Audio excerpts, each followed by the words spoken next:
And now joining me is Reverend Mark Thompson, host of the podcast Make It Plain with Mark Thompson. Mark, I am short on time, but I want to make sure that everyone gets a chance to reflect on John Lewis, on C.T. Vivian, so the floor is yours. Well, thank you, Joy, for doing this. And our condolences go out to John's son and to Michael Collins and the entire staff who kept vigil for many, many days while John Lewis was sick.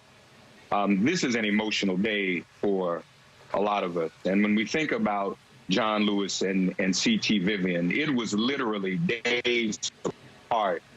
That Jimmy Lee Jackson was killed in Selma, that C.T. Vivian was beaten by Sheriff Clark, that Malcolm X sat with Coretta Scott King in Selma. And John Lewis was a part of that. He and I used to always talk about what if. It was about 2 weeks after Malcolm X came to Selma and talked about joining the movement that he was assassinated. And John Lewis and I would say what if. And then on March 7th, of course, he was bloodied. You know, we shared a faith as ministers, and I was honored to spend time with him.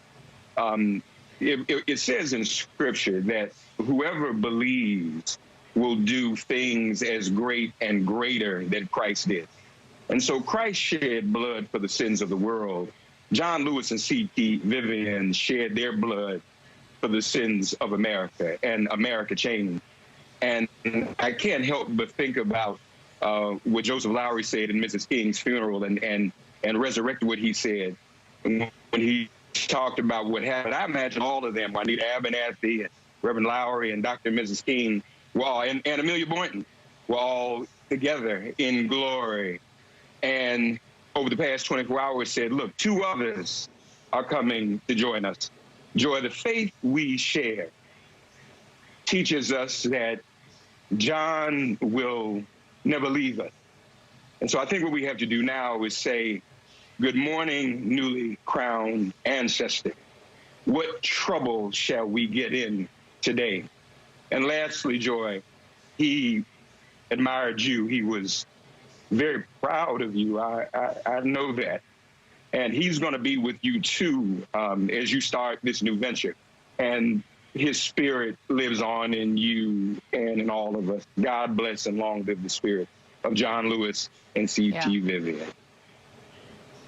Well, he was one of my my potential dream guests when I put out a list of who would I love to talk to in the first week. He was on that list. John Lewis was such a great man, such a nice man. You know, for all of his glorious achievements, he was just a humble, really nice person, which is also wonderful.